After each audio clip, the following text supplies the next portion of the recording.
Greetings, everyone. Pete Pardo here from Sea of Tranquility. Welcome to another episode of Ranking the Albums. And look who's here in the co-captain's chair once again, Mr. Grant Arthur. What's going on? Didn't I just see you Hey, yesterday? what's that? Didn't I just see you yesterday? We shared a Zoom just I yet. It might have been yesterday. I don't know. Things travel so fast. I know. Things are happening over here in the warehouse and on Contrarian so fast, Pete, that it Yes. probably was yesterday. Yes, it probably was. I think it was. I think we were talking about like Styx and a couple other bands. I don't know. Oh, Kansas. Yes, I remember that. Yeah, so for those of you who missed yesterday's episode, please go check it out because it's a lot of fun talking about some U.S. bands. We're going to talk about another band today that probably could be squeezed into yesterday's conversation. And Grant and I we're both new to this band. Hmm. Don't you love discovering a new old band for the very first time at our age? I mean, that's amazing.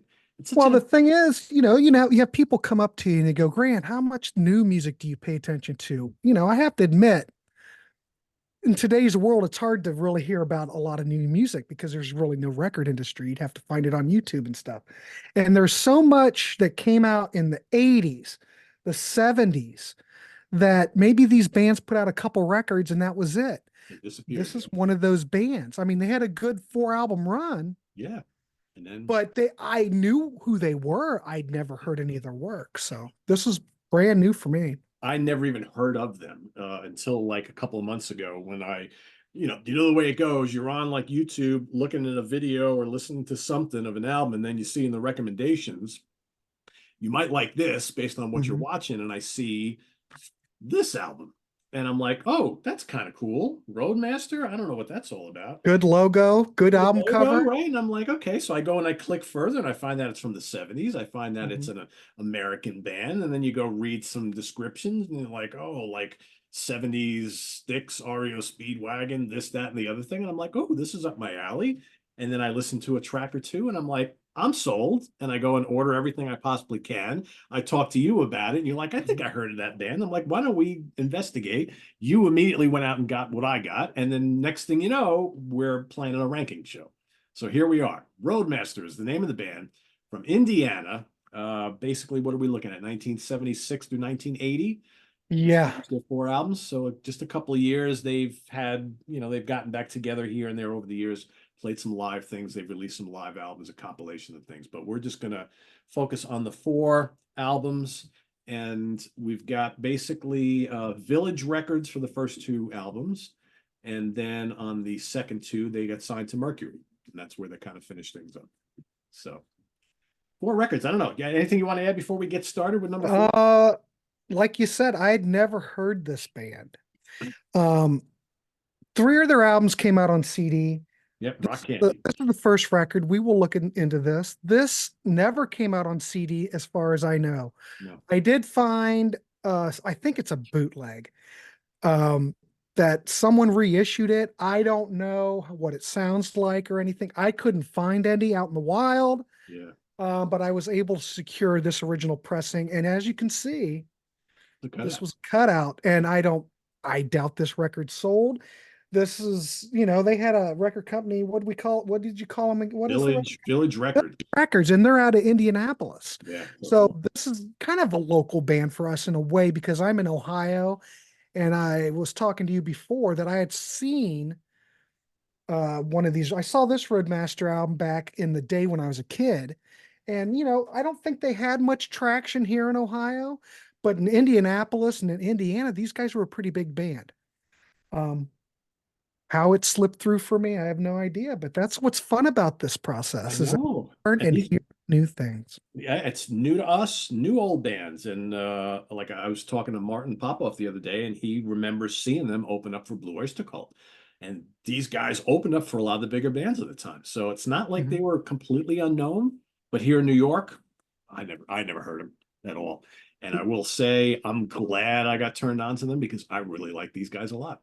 This is Yeah, why the I thing that would, I like about these I want to mention is that when we go through this catalog, we will probably point out things that remind us of other things. yeah, a lot. But the thing about Roadmaster is that they sound like Roadmaster. Yeah. Okay. You might pick up other elements of things, but these guys have a distinct tonality, keyboard sounds, guitar tones, the way the songs are written, the production. It's going to be hard to rank, but there is one that I do think's worse than the rest. It's not even really worse, Yeah. but it has to land somewhere. Yeah. But these guys, I don't know how they slipped through the cracks. I have no idea. I don't either. Really good songs. So for those asking, because we really haven't spelled it out yet, well, what kind of band are they? They're a rock band, but there's plenty of pomp and hard rock. There's a little bit of prog. There's some pop going on here. We're like Grant said, we're going to mention lots of references because I know in my notes I did a lot, but that's more Yeah, so you guys have an idea of what to expect here. It's not like they really sound like any of these bands, no, but there are things that will remind you of other bands, and I get that a lot when I listen to the catalog, but it's not derivative of like one thing, right? There's like no. little bits and pieces here and there. So Yeah, anyway, off the first album, there's even blues on there. yes, yes, And that's really the only album that has anything like that. yes, for sure. But it's quite a record because this varies in all. This is the first album. This varies in a lot of different styles. They kind of honed things in as they went through their career. Yeah. Um, but there's really not a weak album No, here. there isn't. There isn't. So, but we got to start somewhere. So Grant's going to kick us off with number four. Our number four, my number four is going to be their last album, Roadmaster Fortress from 1980. Now, Grant, why is this the fourth album? You just said that there's really not a bad record. This is not a bad record. I don't think the production on this album is quite up to the standard of before because this record, don't get me started on Flo and Eddie, but this is going to get me started on Flo and Eddie. I love the Turtles. I hate Flo and Eddie and Frank Zappa. Me too. I don't like Flo and Eddie producing this record either. Compared to the energy, the songwriting, the overall brilliance on the other records we're going to talk about, this seems a bit lackluster to me. This seems a little bit more cookie cutter, a little bit more run of the mill, more, shall I say, lover boy like. The vocals are still here. There's still songs here, but I think Roadmaster's gotten to this point. They've been going for years. I mean, this band really stems back to, well, the late 60s. And by the time they get to this record, we've been going a long time. They were just one of those bands that slipped through the cracks. But this record, it basically has the same lineup as before. Toby Myers, who played bass, after they broke up after this album, he went and started playing Mellencamp, was Yeah. his bass player for years. Yep. Bobby Johns is the drummer on this record. He's great. Rick Bennick is the guitar player. And I'm going to bring up Rick a lot in this discussion because this guy's an unsung hero in guitar. Yes. Tasty licks, great sound, knows exactly what to play for the song. And when he plays, you take notice. And I think when I was doing a little bit of research, he's really well thought of in Indiana because he played in a lot of different bands It should and be. he always just brought it to the table. And he passed away not too long ago. So he's not around anymore, but absolutely great player. Michael Reed's playing keyboards on here and does vocals. He's been a mainstay the whole time. And his keyboard work, very prominent in this catalog because I think keyboards, guitars kind of balance each other out. On the record that I'm talking about here, Fortress, the vocals to me seem to are the predominant thing here. The guitar and the keyboards take a back seat. And for some reason, I'm not quite into it as much. Lead vocalist on this is Stephen Mac McNally, who is absolutely wonderful. Yeah. We will talk about the first lead singer when we get there, but they're much different. They're not really much different, but the first vocalist has a much different. He's very out there, very, what should I say? Very larger than life. And he became a DJ in Indiana later. But we'll get there. We'll get there. There's so much to talk about, Pete. I'm going to be all over the place. But anyway, let's look at this record. Like I said, I don't think the songwriting's quite up to snuff as what we saw before. And I think the band sounds a little bit tired by this point. Like they need a break. They've been cranking albums out every year. Yeah. And I don't think that Flo and Eddie really I think they needed a better producer than Flo and Eddie. No offense. I'm not a fan of their productions. I don't care what they did with Zappa. I want to jump out of a window. So I'm looking at the tracks. All of this is great. It's all kind of AOR. It's kind of sounds like Toto to me, or it kind of sounds like Jefferson Starship, Freedom at Point Zero, that It's not type, a bad comparison. Yep, yep. that in that ballpark. Um, like the song "You Make Me Feel Right" sounds like the first Toto album to me all the way, and it doesn't sound so much like to me like the Roadmaster from the past. It just sounds like, and instead of us doing what we were doing, we're gonna try to see if we can have a chance for one hit. That's what it sounds like to me. Um, too long is catchy, but it sounds like a long lost Cheap Trick song to me. New York is probably the track on this album that can be compared to some of the material before in a previous record. It kind of sounds like the last studio album to me. I think it's pretty good. It's too bad it's on this record that seems so uninspired, but maybe New York was a track left over. I don't know. There's not that much information on the band. Like we talked about, Rock Candy put out the second, third, and fourth albums. First albums never come out. But I must say the liner notes on here are really good, and you get a lot of band history here that I don't know where else to get it from.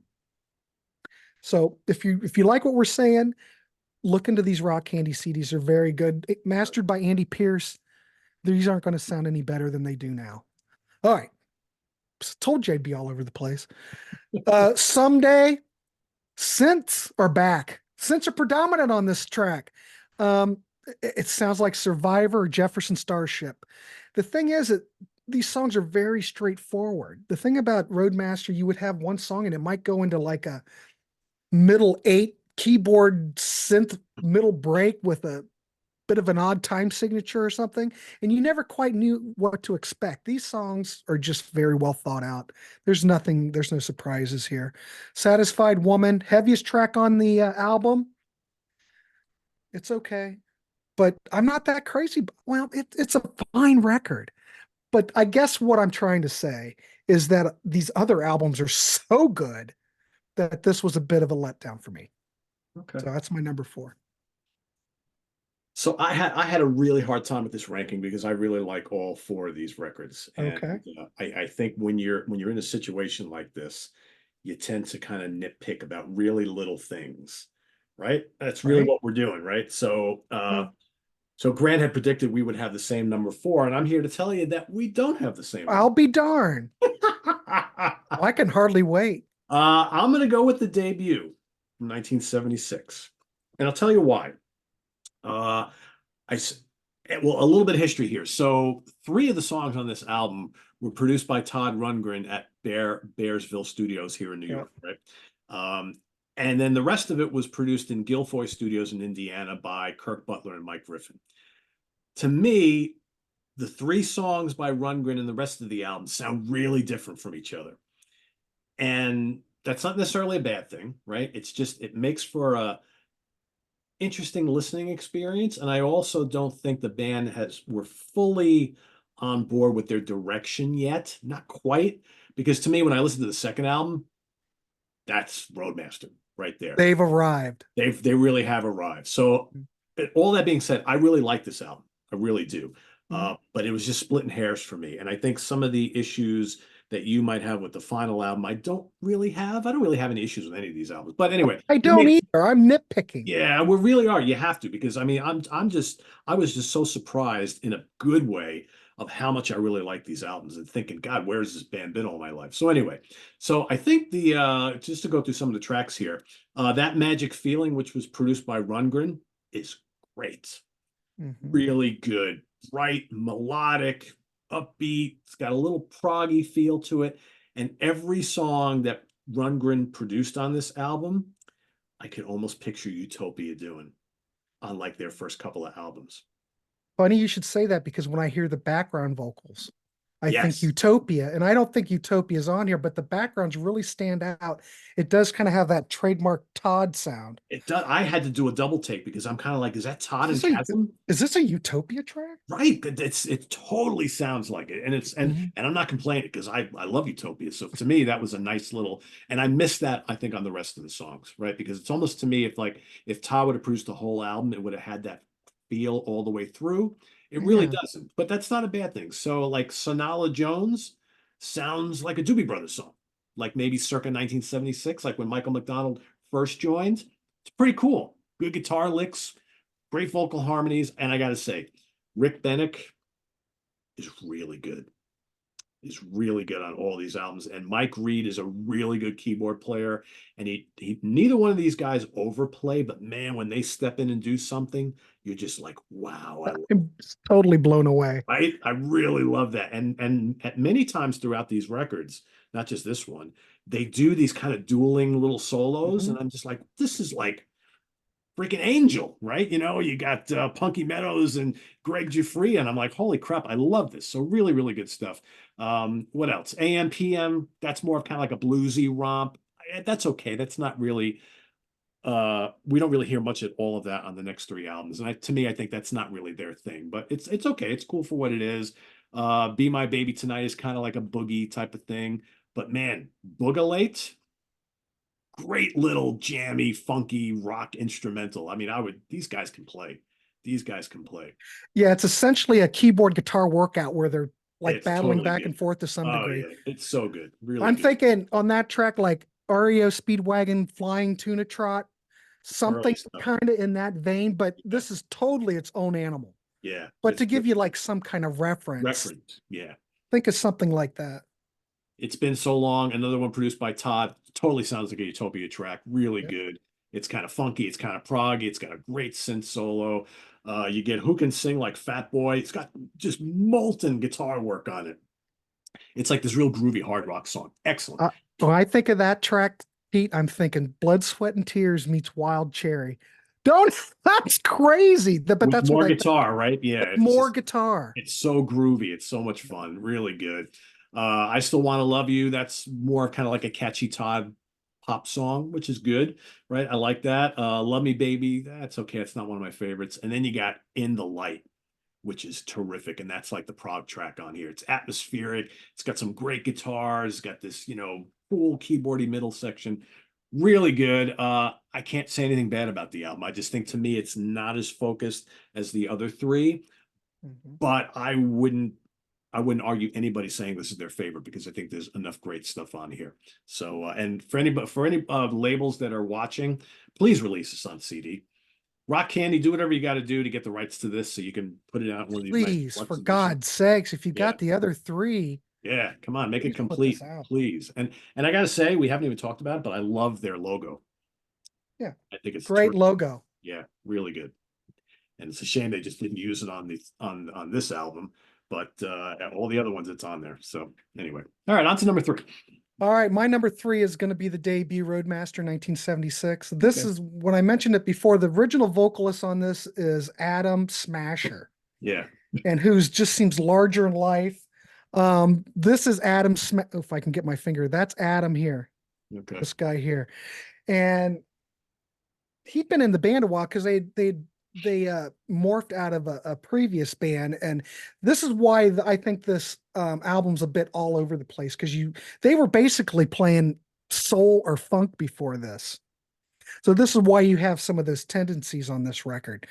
I like it. It's all over the place, but the thing that immediately grabbed me, it was, wow, Adam Smasher's a good singer for one. He, adds a different flavor to the band here than, you know, the vocalists after. But man, these guys can play. I do agree with you 100%. The Todd Rundgren tracks stick out. I think the Todd Rundgren tracks are kind of the blueprint for going forward. Yes. I would have loved to have Todd produce this whole record Oh, for sure. Yeah. because he was the one who discovered him. I Yes. think it's in here that he was at a gig. I think he was in Cincinnati and saw them playing in Cincinnati, and they were doing a cover version of his song Slut. Only their cover version of Slut was a lot more racy than Todd's version. And Todd just was totally taken by their version, approached the band, brought him up to New York and cranked out some cuts and they were able to get a deal. So Todd was totally into it, but why did they? I bet they only did 3 tracks.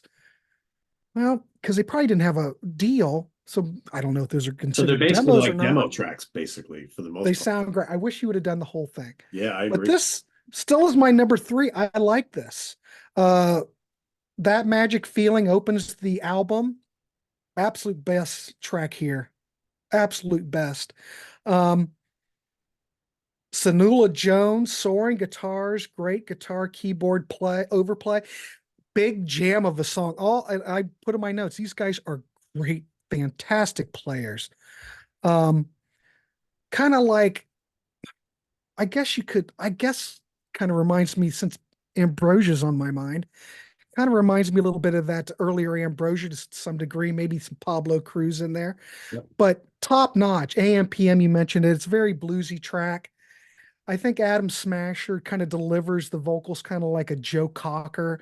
But he still is his own singer. He's his own individual. But the closest thing that I could come up with is a Joe Cocker type of vocal. Um, again, Rick Bennett, star of the show here, licks galore, guitar player, great tone. Be My Baby along the lines of REO Speedwagon's got that boogie feel. Layered guitars, great vocals, and I did mention, like on Fortress, they still carried those great vocals over because of one of the strong suits of this band is their background vocals. Yeah, Killer. really good. Yeah. Um, Boogalate, great instrumental, and like we said, it's like, Flying Turkey Trot from REO Speedwagon, as far as I'm concerned. And it only seems right because they're both from they're both in that area, Indiana and Illinois. We're all in that Midwest pocket. Um, what do I want to I gotta mention this. It's Been So Long. Uh almost has like a disco feel to it. Like we mentioned, they go on a lot of different styles on this record, kind of like Play That Funky Music meets the Doobie Brothers, I think. But man, when they play this stuff, they just absolutely smoke. Yeah. And Todd's production kills. Yeah. Yeah. It's really good. Synth solo, I made a note. Synth solo, excellent, top notch. Yeah. Yeah. But Love I it. think you get the idea of what I'm saying here. The other thing I want to mention is that the original drummer was Stephen Riley. If I can get here he is, looking cool as can be. Now, if that name rings a bell, he's only on the first Roadmaster album, but he left Roadmaster to go. He ended up in Wasp, and then he ended up in LA Guns for like forever. Go Been figure. there, Go figure. and great drummer. I mean, he's now a lot of these guys are dead in this band. Yeah. Yeah. And he's now passed away, but yeah, he got his start in Roadmaster. So great stuff. But yeah, that's going to be my number 3. But I love this record, and I think it's a shame it's not out on CD yet. Yep. So Grant and I were far off because we just had our last 2 were the same. We just had them We different. could be totally off though. Because my number 3 is Fortress, right? So yeah, so and I agree with a lot of what you said. I think I like these songs though a good amount. Yeah, the production isn't up to snuff from the 2 albums that come before it, but I still think the songs are good here. You threw out some names. You mentioned Toto, yes. Yeah, You mentioned Survivor, yes. I get like a little Foreigner feel with like You Make yep. Me Feel All Right. I also like Someday is a great song. I really like Someday. I love the opening synthesizers that are there, and then the riffing comes in. That's just such a great song. I think Mr. McNally sounds really good on this album. He's a It's really great. good singer, but he's doing that kind of Lou Gramm thing, right? Which, hey, Lou Gramm's a legend, right? You can't really knock it. Too Long is big guitar, heavy arena rock. I love it.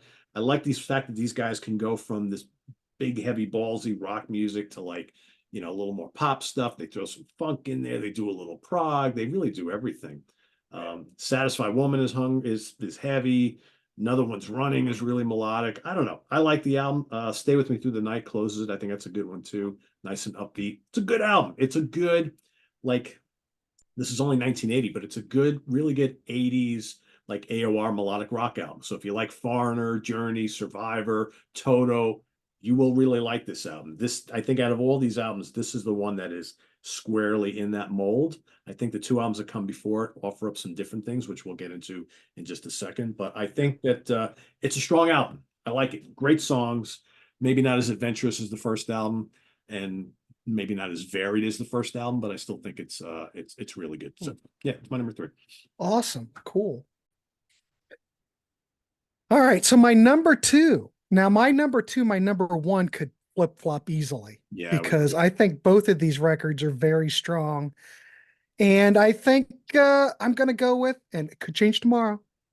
I'm going to go with the 1978 album, Sweet Music. We've got the same lineup as before. Toby's playing bass, Bobby John's on drums, Rick Bennick playing guitar. Yes, Love that album. McNally on vocals. Great album cover. Yes, beautiful. So this came out. This is the second album. This is the first one on Mercury. Yep. Great. Oh my God.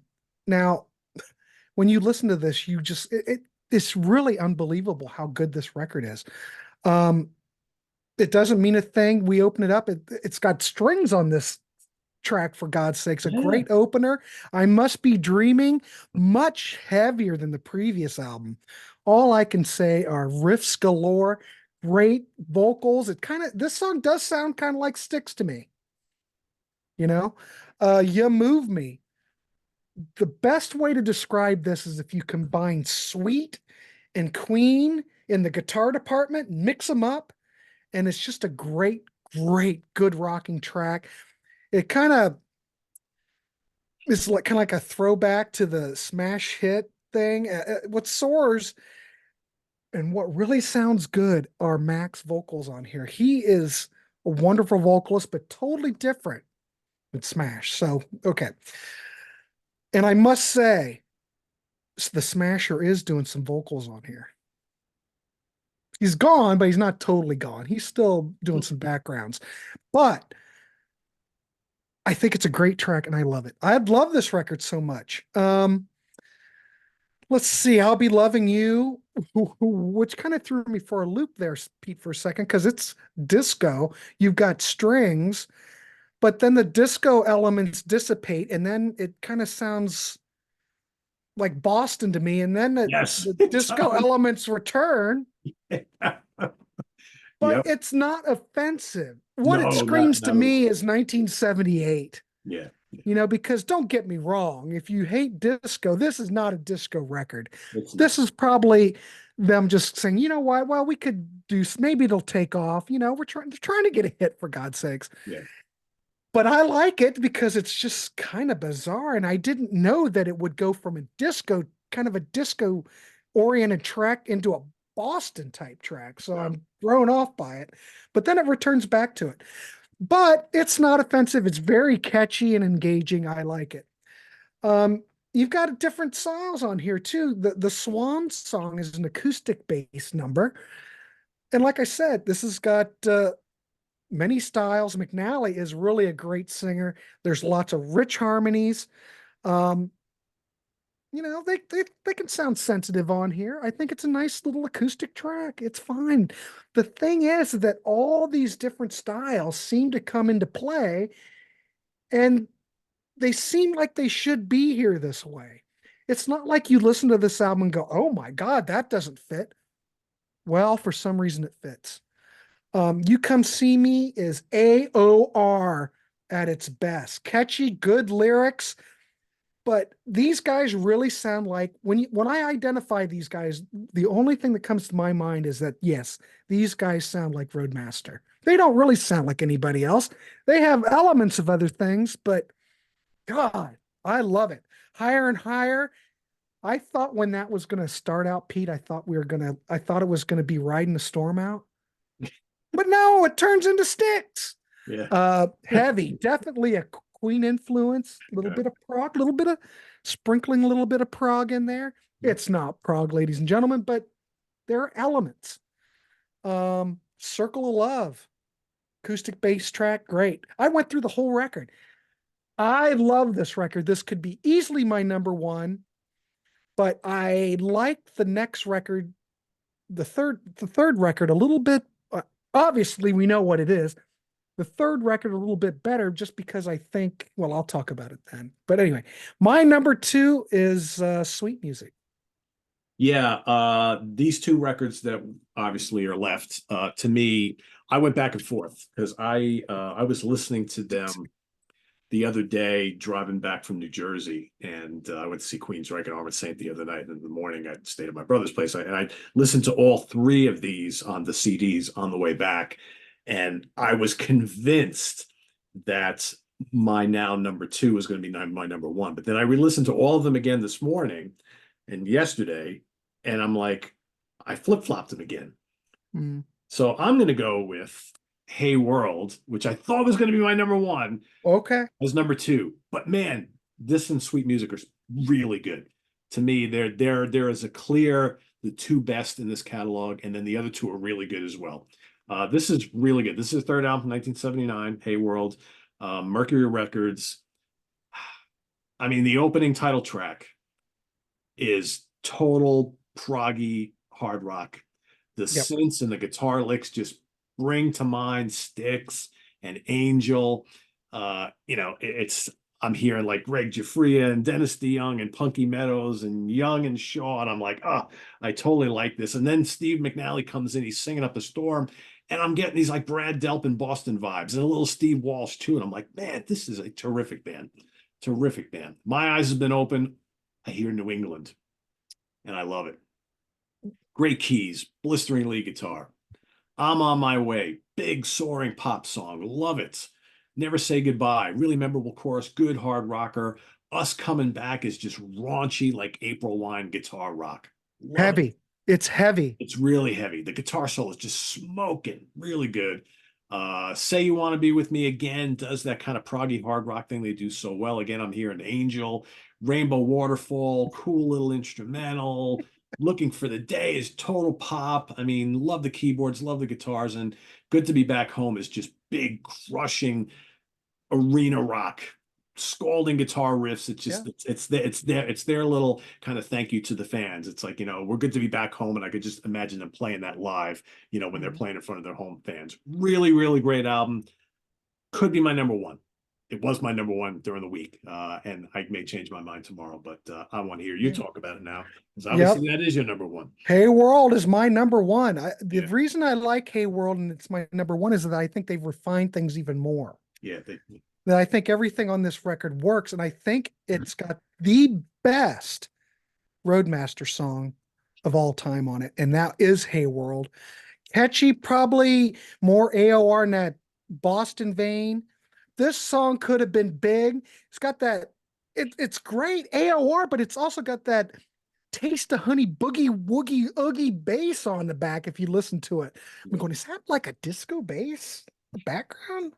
Be damn, that's boogie oogie oogie. Swear to God, that's what I hear. It's a perfect summer song. We're getting into that season. It says spring, it says summer. I like it. Why this didn't take off and become like the biggest hit they ever had, I have no idea. My Eyes Have Opened reminds me a little bit of, to me, reminds me a little bit of Kansas.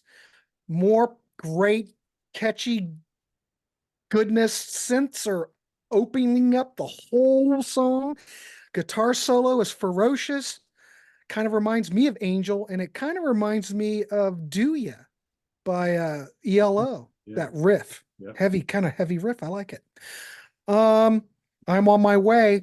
Little proggy there. Sounds like early Angel to me. I hear a lot of Angel on this for some Yeah, reason. yeah. Now, I have no idea if Angel was an influence to this band. I don't know if they even heard of Angel, but it's to give everyone an idea. If you know early Angel, it's in that vein. That's what I Just the hear. first two albums, and I get a similarity in a lot of the keyboard sounds that he's Hmm. using as well as Greg Giuffria was using at the time. Maybe that's it for me. I don't know, but I like the way they kind of forcing the prog into this kind of hard rock, very catchy hard rock thing. And I Great. think both, they were contemporary, so it's hard to say if Mhm. they were influenced or not. I don't know, but if you like Angel, especially the first two albums, you're gonna like this band. You'll like it. Definitely. Oh, I would recommend this to anybody. Anybody that has a taste in music, Yep. please check this out. We would not steer you wrong. Never Say Goodbye, good rocker. Toby Myers wrote that one. That's awesome. Us Coming Back, kick, like you said, heavy, kick ass song. Love it. Um, Say You Want to Be With Me. The thing that I like about this is that it has like a flanged bass solo in the middle that you just kind of like the middle eight. I'm going, why in the world are they doing that? But I like it. Um, just funny. Looking for a Day. Again, I wrote down Angel and you sprinkle a little bit of Survivor on it, and you've got it. Yeah. This predates Survivor. Yes. Yes. If I would say anything, I think Survivor listened to a lot of Roadmaster because there's a lot of influence from this band to them. I can't prove that, but I could see where Survivor would have grown out of this. Especially their first couple of albums for Yep. sure. Yeah. It's all great. People influence each other all the time. Good to be back home. I agree with you. It sounds like one of those tracks that they would play to their hometown at the concert. I think it's great. That would Um, be like a perfect like first song the band plays. They just come and they tear into that. Fans are going nuts and that's like a thank you for coming out tonight. We're home type of thing, right? yep. The only other thing I want to say about this record, I think that this sounds a little bit more adventurous than the previous, than Sweet Music. This like, let's be a little bit more experimental. I think this is a high mark because, you got a lot more special effects. At the end of Good to Be Back Home, you've got the footsteps, heading out the track. And then you've got that one part, gosh, I forgot what song it is, but they've got like they're changing the radio dial kind of like Kiss Destroyer, like Yep. Detroit Rock City, where we're flipping it and they're playing a little bit. You hear a little bit of Roadmaster on the radio, Yeah. but they're adding a little bit of more sound effects to it. It's like we're taking a chance. See, this is why I didn't like this as much because I'd like to have seen them to keep going, be push the envelope, you know. And this is great. Don't get me wrong, this is fine, but I would have liked to seen them continue on instead of maybe settling, you know. Yeah. I hear. That's all. That's all. But I still like it. I would still recommend this to anybody. Um, Other than that, I think that's about it. I don't think I have anything more to add. I highly recommend these records to anyone. Yeah, I agree. So Sweet Music was my number one. And I'll tell you why. There's a couple tracks on here that I think are just absolutely dynamite. It Doesn't Mean a Thing is a great anthem. Yeah. Great way to kick off the album. And I agree with what you said before. It's interesting how on a couple tracks on this album they throw in the little bit of strings to give it that kind of like disco-y pop thing, but Eh, they it's don't fine. permeate the whole song with it. They just kind of drop it in. You're like, oh, that's so they just played the sizzling guitar solo, and then these strings come in. You're like, oh, okay, but it works. Really works. I Must Be Dreaming is great. You Move Me is fun. There they are. Been Gone Too Long sounds like a heavy stick song. Love it. I'll Be Loving You should have been a major hit. Should have. Is so catchy. And again, I really enjoyed this kind of like yin and yang between the kind of disco-y string thing and then this big guitar rock that comes in. I think it's just wonderful. And the hook on the chorus is so good. The Swan Song is great. You Come See Me is great. I love Higher and Higher. To me, that sounds like early mid 80s Kansas without like the violin. Really cool song. And then for me, the title track is immense. I mean, that is to me is their big prog epic. It's got all sorts of cool stuff in there. It's got hard rock, it's got prog, it sounds like Kansas, Styx, Angel, all blended together. And do I hear Mellotron? I think I hear Mellotron on there. No. I Is think there Mellotron? it sounds like there's a little passage where there's Mellotron there. And the Wow. keyboards are just grandiose. It's like Dennis DeYoung and Greg Giuffria blending together. Killer song, killer album. To me, if you're going to check out this band like immediately, don't even hesitate. Oh, Just buy these two immediately. yeah. But you might as well just get this too because they're all available on Rock Candy. You can probably get it for a pretty decent price, and then you can cry like Grant and I and say, "Why won't they release that first album on CD?" But if you don't care about that and you Mhm. buy vinyl, you can find it out in the wild. Right? So Yeah, I got it off Discogs. It wasn't expensive, yeah, but there's probably a lot of cutouts of this. But everybody looking at this, look. Can you tell me a cooler band picture? They look, if you looked at it really quickly, you'd think that was the early Alice Cooper group, right? Because It kind of they kind it of kind of look, harks back to that. yeah, right. Yeah, These they guys look had like it stars. all. They look like They stars. look like stars. Yeah.